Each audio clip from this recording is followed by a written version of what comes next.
నమస్తే రమగారు. నమస్తే జయ. రమగారు, 40స్లోకి వచ్చేసిన తర్వాత ఒక చిన్న చిన్న కన్ఫ్యూజన్స్ అండి.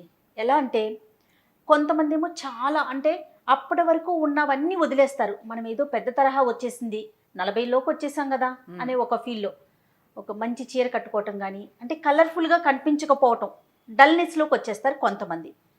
మరి కొంతమంది ఏమో సాధారణంగానే ఉంటారు. ఇంకా ఇప్పుడే మనం యంగ్ అనే ఒక ఫీల్, కొత్త కొత్త మార్పులు, వింత వింత పోకళ్ళకి పోతూ ఉంటారు. వీళ్ళు వాళ్ళని చూసినా వాళ్ళు వీళ్ళని చూసినా ఒక్కసారి జల్లుమంటుంది. ఇద్దరికి అలానే ఉంటుంది, సేమ్ ఫీల్.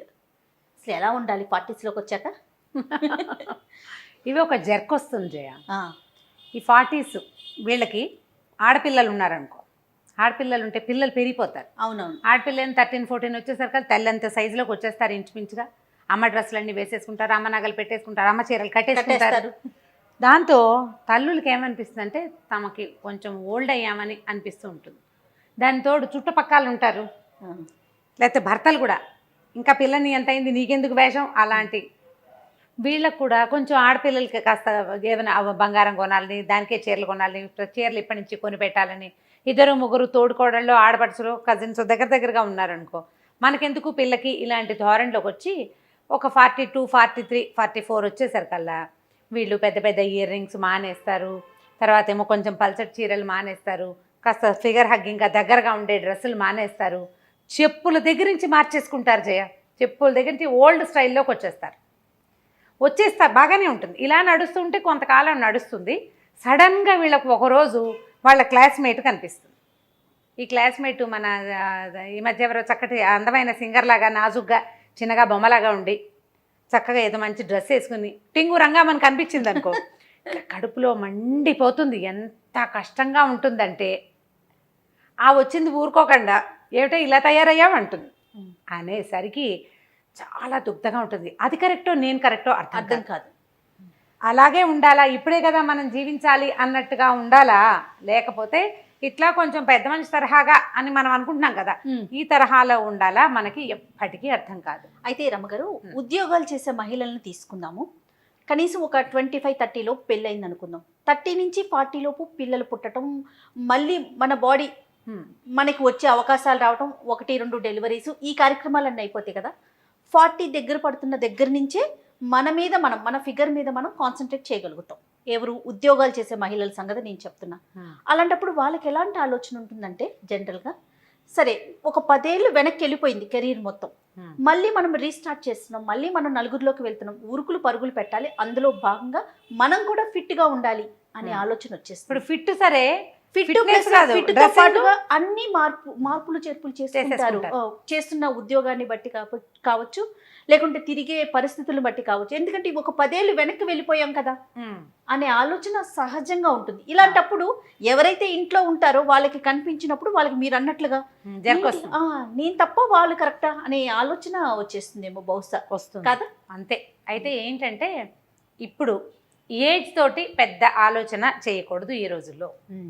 ప్రస్తుత సమాజం ఎట్లా ఉందంటే, ఇప్పుడు ఏజ్ తోటి సంబంధం లేకుండా నువ్వు గౌన్ వేసుకుని తిరగమని చెప్పరు ఎవరు.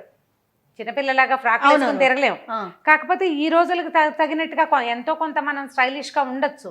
దానివల్ల ఏంటంటే ఇప్పుడు ఈ ఏమంటారంటే మిడ్ లైఫ్ క్రైసిస్, నడి వయసులో వచ్చే ఇబ్బందులు, ఇవి శారీరకమైన ఇబ్బందులు 50 దగ్గర పడేసరికి వస్తాయి.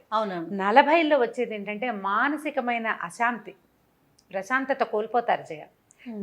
ఏ విషయాలకంటారు?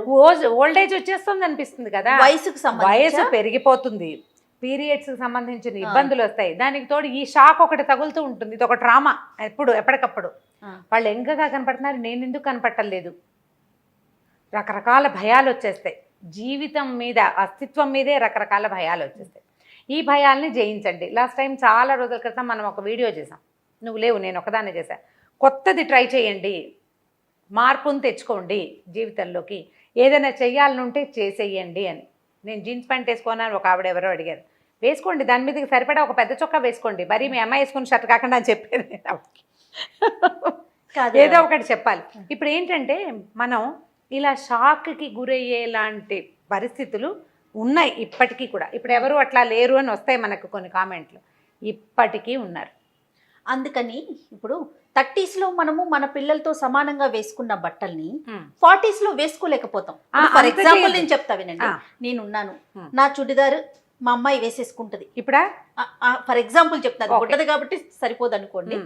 అదే 40s లో మేమిద్దరు షేర్ చేసుకోలేకపోతాం. నాకు ఒకలాంటి భావన వచ్చేస్తుంది, పిల్ల వేసుకునేది నేను వేసుకున్నా, లేదా నేను వేసుకునేది అది వేసుకుంటాను, చూసే వాళ్ళు ఏమనుకుంటారో అనే ఒక ఆలోచన రాదంటారా? మరి వస్తుంది. ఇప్పుడు పిల్ల వేసుకునేదంటే వీటికి కొంత కన్జర్వేటివ్ థింగ్స్ కొన్ని ఉంటాయి కదా జయ. పిల్లలు వేసుకునేదంటే జీన్స్, టీ షర్టు, భుజాల మీద ఎక్కడో ఇక్కడ ఓపెన్ ఉన్నవి, అవి పిల్లలు 20 ఏళ్ళ 18 ఏళ్ళ పిల్ల వేసుకుంటుంది. అది 39, 42 ఏళ్ళ ఆవిడ వేసుకోలేకపోతుంది. అవును. అంత కాకపోతే కొంచెం దానికి దగ్గరగా ఉండేలాంటిది ఇంకొకటి ఏదో ట్రై చేయొచ్చు కదా. Yes, correct. మనకు అనుగుణంగా మనం వేసుకోవచ్చు. ఇప్పుడు ఏంటంటే 45 రాగానే మీరు ఓల్డ్ అయిపోయినట్టు కాదు. 55 వస్తే కొంచెం పెద్దవాళ్ళు అన్నట్టు, ఓల్డ్ కాదు. 55 కూడా ఓల్డ్ కాదు జయ. ఇప్పుడు సినిమాటిక్గా మనం పేజ్ 3లో కనపడే వాళ్ళలాగా చేయలేకపోతాం. కానీ మీకు మీ మనసుకి తగినట్టుగా, వయసు అని చెప్పట్లేదు, మీ మనసుకి తగినట్టుగా మీకు భావాలు కనుక కొంచెం మామూలు భావాలు ఉంటే దానికి తగ్గట్టు ట్రై చేయండి. మీకు జర్క్ తగిలి ఎవరైనా షాక్ ఇచ్చి మీకు వాళ్ళలాగా మీరు చేస్తే ఓవర్ యాక్షన్ చేసినట్టు ఉంటుంది. అలా కాకుండా మీరు 30s నుంచి 40sకి ప్రయాణం చేసేటప్పుడు ప్రయాణాన్ని ఏజ్ దానంతట అది పోతుంది. మీరు ఈ డ్రెస్లో నుంచి ఒక ముతక చీరలోకి జంప్ అయిపోవద్దు, ఒకేసారి జంప్ అవ్వకండి, స్లోగా తీసుకురండి చేంజ్. పెద్ద పెద్ద ఇయర్ రింగ్స్ పెట్టుకోవటము, మెడలో ఏదైనా ట్రెండీగా 1-2 వస్తువులు వేసుకోవటము, గాజులు వేసుకోవటము, వేసుకోకపోవటము, చెప్పులు, అన్నీ కూడా. ఇప్పుడు నేను ఒక పెద్ద చీర బార్డర్ ఉన్న చీర కట్టుకుని పెద్ద బొట్టు పెట్టుకుని చెవులకి ఏవో దుద్దులు పెట్టుకుని వెళ్తే నాకు చూపించే చెప్పులు ఒక రకంగా ఉంటాయి. నేను కొంచెం సన్నటి చీర బాగా నైస్గా ఉన్న చీర కట్టుకుని వెళ్ళాను అనుకో, చెప్పులు వేరేవి చూపిస్తారు. నువ్వు చెప్పుల షాప్ దగ్గర నుంచి చూడండి, ప్రతి చోట అలాగే ఉంటుంది. మనల్ని బట్టే కదా. ఒకవేళ ఇలాంటి జర్క్ కనుక మీరు తగిలితే ఒకేసారి వాళ్ళ దాకా వెళ్ళిపోకుండా మీ నుంచి మీరు కొంచెం వెనక్కి రండి. ప్రధానమైంది, చాలా ముఖ్యమైనది మనసు. నాగేశ్వరరావు గారు ఎప్పుడు చెప్తుంటారు, బహుశా వినే ఉంటారు మీరు, ప్రతి ప్రసంగంలో ఆయన ఇదే మాట చెప్తారు. 70s లో కూడా ఇదే మాట రమ్మగారు, వయసు వచ్చింది నా శరీరానికి, మనసుకు కాదు అంతే పదే. ఈ మాట నాకు ఎంత గుర్తో. మన మనసు అది కదా ప్రధానం. ఇప్పుడు జర్క్ తినేది శరీరం కాదు, మనసే. ఎవరినైనా చూడంగానే జర్క్ అయిపో, మనం ఒకేసారి బెంగ వచ్చేస్తుంది మన మీద. మనకి ఇదేంట్రా దేవుడా, వీళ్ళు ఇంత బాగున్నారు, నేనేమిటి ఇలా ముస్లిం అయిపోయానండి. సడన్ గా మీరు మేకప్ మార్చేస్తే వెగటుగా ఉంటుంది. అందుకని జర్క్ తీసుకోవద్దు, జర్కుల్లోకి వెళ్ళకండి. హుందా అయిన ప్రవర్తనతోటి ఉండండి. ఈ ఏజ్కి నేను ఇలాగే బిహేవ్ చేయాలి అనే ధోరణికి అందులోంచి బయటకు వచ్చేయండి. ఈరోజు అట్లా లేదు, అందుకని ఇప్పటి వేషాలు కూడా వేయకూడదు. ఆ మాట ముందే చెప్పాను, హుందాగా అని చెప్పాను, ఆ పదం చెప్పాను కదా. ఇప్పుడు దీంట్లో హుందా ఎంత హుందాగా అనేది దట్స్ అప్ టు యూ. నీ యొక్క పరిస్థితి, నీ ఆర్థిక పరిస్థితి, నీ యొక్క సామాజికమైన పరిస్థితి, మనం తిరిగే మన సర్కిల్, మన ఫ్రెండ్స్, మన సర్కిల్. ప్రధానమైనది ఏంటంటే జయ, ఇదివరకటికి ఇప్పటికి తేడా ఎక్కడొచ్చిందంటే చెప్పనా, మనం అమీర్పేటలో ఉన్నాం అనుకుందాం. ఇదివరకటి అమీర్పేట ఒక రకం, అమీర్పేట నుంచి కొంచెం ముందుకెళ్తే ఈ ఎస్ఆర్ నగర్ మనం ముందుకెళ్ళామనుకో, సన్నది కుకట్పల్లి అవి పాతగా మన చిన్నప్పటి ఊళ్ళలా కనపడేవి ఇది వరకు.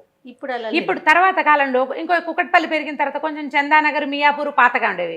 ఇప్పుడు చందానగర్, మియాపూర్ కూడా పాతగా లేదు, ఎక్కడికక్కడ ప్రపంచం పెరిగిపోతూనే ఉంది. మనం రెగ్యులర్గా ఎవరితోటి కలుస్తామో అదే మన సర్కిల్. ఇప్పుడు ఎక్కడో ఊరవతలు ఇల్లు కొనుక్కుని వెళ్తున్నాం, ఓ ఫ్లాట్ కొంటాం, అక్కడ 100 మంది ఉంటారు సమాజం, అదే మన సోషల్ సర్కిల్. అంతే, మన చుట్టాలు పల్లెటూళ్ళలో ఉన్న వాళ్ళు కాదు మన సర్కిల్. మన సర్కిల్ మనం రోజు ఎవరితోటి కలుస్తామో, ప్రతిరోజు గుడ్ మార్నింగో గుడ్ ఆఫ్టర్నూనో ఎవరికి చెప్తామో, ఎవరితోటి చెప్పించుకుంటామో, అది మన సమాజంగా ఈ రోజున ఉన్నది. ఇప్పుడు మనం అక్కడ షాపుల్లోకి వెళ్తాం, అక్కడ హోటల్స్కే వెళ్తాం, అక్కడే మన పిల్లలు స్కూళ్ళకి వెళ్తారు, అక్కడి నుంచే కాలేజీలకు వెళ్తారు. అదే కదా మన సమాజం. సో చిన్న ఆ పెద్ద గుంపుల నుంచి విడిపోయాం, ఈ చిన్న గుంపులో కొత్త గ్రూప్ తయారవుతుంది.